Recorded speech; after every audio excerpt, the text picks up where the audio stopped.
नमस्कार। तालपत्र पोथी आम कला संस्कृति और परंपरार मुख साक्षी, आम शिक्षा दीक्षा और समृद्धिर पथ प्रदर्शक। एमिति तो देखा गले अतीतर से तालपत्र पोथी गुड़िक धीरे धीरे लोप पाया बसिलानी। हेले एमिति भी किछि विद्वान व्यक्तिविशेष रही जो माने कि अहरह उद्यम करुँचे से सबू को संरक्षण रखापी से सबू को संग्रह करने। सेमती जड़े व्यक्तिविशेष आज आम सहित जोड़ी होती अतिथि रूपे से होती डॉक्टर श्रीकांत मिश्र। सर नमस्कार। आपण को आम स्वागत करुँ। विशेषकर आपण को अनेक अनेक साधुवाद जनाऊँ जे जदिओ पेशा रे आपण जड़े आयुर्वेदिक चिकित्सक किंतु निशा आपणकर विभिन्न स्थानरू तालपत्र पोथी को संरक्षण करने संग्रह करने धारा केबुठू आपणकर जारी रही? मु बहुत दिन है चेष्टा करी जेहेतु मो निज घरे किसी पुस्तक थिला एवं अन्यान्य मान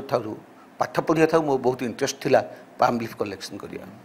बर्तमान से ही अभ्यास आपनकर थिला घरे मोर भी माने की सेउडा आपण जानिथिबे ना आपनर जेजापा कि तांका बापा मोर फोर्थ फादर जेजापा तांका बापा से ट्रेडिशनली थिला मो घरे किछि बोई। अच्छा किछि आपण गवेषणा करी जानि पारचंती कि अनुध्यान करी जानि पारचंती कि जे कोन सब लेखा हिचे जहा सब आपण संग्रह करिछन? बर्तमान आमे मु तीनटा कैटेगरी पाउचे। गोटे होचे कर्मकांड, गोटे होचे कला संस्कृति एवं गोटे आयुर्वेद। तीनटा विभाग बही मु पाउची जोटी जाउची देखुची तीन तीनटा विभाग थाउची ता भितर आ कोन सब थाउची कारण आपण पाखरे तो पूरा गछा धरिक आसीचंती साथी रे धरिक आसीचंती ए जो बाहर कले अति सुंदर भावे जगन्नाथंकर चित्र रही या सहित अन्य मानकर महिला मानकर मध्य चित्र रही घोड़ार चित्र रही ता सहित तळको आउ एक पत्र रे लेखा है तो सेठी चित्र रे जहाँ दर्शा जाइए ताहाटी लेखा जाइए ना जे एइडा होचे कृपा सिंधु जरानबा कृपा सिंधु बदन करी अवलोकन केहू निरीक्ष हीन जन जो लेखा है से गोटे स्त्री लोक हाथ जोड़िक जगन्नाथ को जनान कौच सी जहाँ लिखाई पिक्चर सेपटे दि जाइए। अच्छा अच्छा तो यह सहित आउ एक हो जोटा कि टिके माने नष्ट टिके हो जाइए किंतु सेठी देखिछु जे आमे छोट छोट अक्षर रे बहुत गुडे धाड़ी अछि तो एई गोटे छोटिया ये रे केते धाड़ी अछि एटा टिके टिके देखे दाबा आमे चाहेबा टिके प्रथम टिके बर्तन बही कलेक्शन रो जो प्रयास चल जे ता तो ये मत सर्वश्रेष्ठ कहले अत्युक्त हेबनी कहीं ना गोटे 2 इंच भितर 22 लाइन ओडिया रे लिखा जाइए जोदा कि केबे भी संभव नुहे। कागज भी सेमते लिखा कागज भी लिखा मैंने आउ गोटे नुआ जिनस मुझे देखिली जो 22 लाइन लिखा जाइए गोटे अक्षर भी करेक्शन नाई माने सी केते सुंदर ताको बसिकी लिखि ज्ञानी मध्य कहा जाय पारे केते ज्ञानी एवं आर्ट को प्रकार तांका पाखे थिला आमे 3 धाड़ी लिखले आ 2टा भूल आसीबो किंतु 22 लाइन गोटे पाम लिफि पे लिखुचन ता भीतर गोटे भी करेक्शन नाई तो पछरे मध्य लिखाई ना केवल आग पटे? अच्छा दुई पटे मध्य लिखाई जाइए तो ये तो आम देखिले जो 22 धाड़ी बोली आपण कहले गोटे लिफ 22 भी लिखाई छे एवं तार अदर साइड आउ जो लिफ अछि ता भीतर 22 लाइन लिखाई छे। तो बर्तमान जमती कि आम तालपत्र कथा जो आम कहूचे सेटा साधारणतः आम मनरे एबे भी जो जो छुँची जे बिछणा रूपे ताको व्यवहार करा जाउची बर्तमान ताहा मध्य धीरे धीरे लोप पाइलानी। तो सी अतीत रे जेतेबेले कि कागज कलम विशेषकर व्यवहार हो नथिला सेही समयर कथा निश्चित रूपे ये हेतिबो जेतेबेले कि तालपत्र को सेमाने गोटे माध्यम करथिले जहाँ सब तांकर शिक्षा रहितला जहाँ सब ज्ञान रहितला ताको से तालपत्र रे परिप्रकाश करथिले। सेते जेते कोनोसी प्रकार लिखन जिनस नथिला से समय वयस्क जो लोक माने ज्ञानी वैद्य एवं पुरोहित माने तांके निज भाषा को पाम लिफ ऊपर लिखिकी ताको संग्रह करथिले। आपण देखिबे ऑल इंडिया जे पाम लिफ खोजिया पई जाते ता भीतर ओडिसा रो भाग अलगा आपण देखिबे ओडिसा रे सिंगल होल ता अर्थ आपण देखिबे ए जो बही ए बही रे हम गोटे होल थाए किंतु अन्य स्टेट में 2 पट होल थाए जदो केबे भूल होबनी बोली किंतु आमर बुली जो बोली आम सब सिंगल होल यहाँ गोटे नुआ जिस आप जेकोसी म्यूजियम को जी सिंगल होल अच्छे आप आखि बुझी कहे ओडिशा पाम लिफ। अच्छा माने तार माने प्रकृत कारण कौन एमाने सिंगल दियंती से डबल दियंती ओके डबल लिखले कौन जगह कम ଯେତେବେଳେ ବି ଏଇଟା ତିଆରି କରାହେଇଥିଲା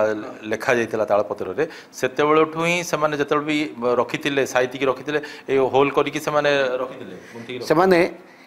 होल करते मझे गोटे जो पामली को मापी दियंती ता मझे से लेखनी साहित्य लिखुले से लेखनी की बुलिकी गोटे होल करती ता सहित शिशु काठर अच्छा लेखिबा पूर्वରୁ ହୋଲ୍ କରିବାକୁ ପଡେ ନା ଲେଖିଲା ପରେ କରନ୍ତି प्रथम होल हम तापर लिखा जो ना कटि कटिଯିବ ତ ବର୍ତ୍ତମାନ ଆମେ ଟିକେ ଦେଖିବା ପାଇଁ ଚାହିଁବା ଏଇଟା ଟିକେ ଭଲ ରୂପେ ଯୋଉ ଯେମିତି ଜଗନ୍ନାଥଙ୍କର କଥାଟା କହୁଥିଲେ ଟିକେ ଏପଟେ ବୁଲେଇ ଦିଅନ୍ତୁ ଆମେ ଦେଖିପାରିବା ହଁ ସେଟା ବୁଲେଇ ଦିଅନ୍ତୁ ମାନେ କେତେ ସୁନ୍ଦର ଭାବରେ ସେମାନେ ପରିପ୍ରକାଶ କରିଛନ୍ତି गोटे श्रेष्ठ चित्रकर हार मानिब निश्चय 200 वर्ष पूर्व 200 वर्ष से जो कलर यूज कर आज पर्यंत जो संरक्षित होगी अच्छी ये गोटे आश्चर्य जिनिस साधारणतः आम घरे चून तो प्राय वर्षे 2 वर्ष थे देवाक पड़े किंतु यहाँ देखो जो वर्ष वर्ष धरिकी केमती से रखिंट ये गोटे निश्चित रूपे माने वर्तमान पीढ़ी ये गोटे बड़ आह्वान बोली कहले भूल हेनी जो मैंने कि विभिन्न तथ्य को लेकिन गवेषणा कर ये गोटे बहुत बड़ उपादेय निश्चय ये जो विलुप्त संस्कृति की आम मैंने जदि चेष्टा करवा ताहले आम रक्षा कर ऑल इंडिया भितर यही पाम लिफ ओडिशा भल नाम अच्छे किंतु ओडिशा लोक मानसिकता अलग कौन सी पाम लिफ के दवाई राजी नुहति जेहेतु घरे से विभिन्न संस्कृति बा परंपरा अनुजाई से माने दशहरा दिन पूजा करते से बही क्या दवाई विलुप्त कर अच्छा अच्छा किंतु जदि ये सब से सरकार को देबे ताले बोध हुए मनरे गोटे आशंका होची सरकार ठीक रूपे ताको ग्रहण करेंगे ना ठीक रूपे साइतिकी रखिए ना ठीक रूपे गवेषणा हो ना सी भी गोटे प्रश्न अच्छे सृष्टि होता पारे किंतु जदि सरकार को दियंती सरकार जो विभाग रही संस्कृति विभाग रही अन्य जो विभाग रही निश्चित रूपे ताहा गोटे समस्त गोटे उपयोगी होगी गोटे वर्ष वर्ष साहित्यिकी रखा जाई परिबो या सहित जो मैंने गवेषणा कर गोटे श्रेष्ठ उपादान हो पारिबो बोली हमें आशा करिबा निश्चय आपको वर्तमान सरकार राज्य सरकार कथा मुझे प्रिजर्वेशन कहते किंतु केंद्र सरकार गोटे नुआ संस्था बाहरी बर्तमान आपन पाखे जब पाम लिफ अच्छी आप कहे से आसिक आप घरे बसिक डिजिटालाइज कर डिजिटाल से नहीं जाऊँच पाम लिफ आमको दे दौरान हबार ना कि धरिकी जबार ना किसी नहीं अच्छा सरकार ये किसी पारिश्रमिक दियंती कि जहाँ घर युवा बाहर कौन प्रकार दबार व्यवस्था ना केवल संरक्षित होची सरकार नियम मु पूर्व 6टा बही देती हैदराबाद आम भी गोटे टीम आम बुलाइप जाते हैं देखिले आम सेगुड़ा अति सुंदर भाव ओडिशा गैलेरी भितर सजाई सब आप चेष्टा करपत्र पोथी जहाँ सब लेखाही परवर्ती समय आप सेगुड़ा किसी अन्य कौन सी गोटे बही किसी ठाब कर तालपत्र पोथी सब लेखाही बर्तमान ता सब परिप्रकाश पाई आमर ओडिशा रे एमती किसी बही अच्छी जहाँकि प्रकाश पाइनि आज पर्यंत जमती गोटे कर्म विपाक ता कहीं रोग हुए पूर्व जन्म कौन कले ये जन्म कि रोग हम ये गोटे बही मुझे पाई तुमर वीर सिंह बोली से बहीटा आज पर्यटन प्रिंट होनी तालपत्र बहीटा अच्छी बर्तमान तो परिप्रकाश आम चेष्टा करूँ सरकार जदि किसी प्रोत्साहन मिल अति सुंदर भाव हो पार तो बर्तमान आपणकर आउ कौन चिंता कर पोथी को लेकिन पोथी नहीं मुझे बर्तमान सेंट्रल गवर्नमेंट सहित टी कोआलिशन अच्छी केमती ओडिशा अधिका बही कलेक्शन हम आ केमती आमर एगुड़ाक संरक्षित हो पार केमती संग्रह हो पार केमती संरक्षित रही पार से दिगरे आप प्रयास जारी रखिंट उद्यम जारी रखिंट एथि आपको पुणी थे आम अनेक अनेक साधुवाद जनइबू या सहित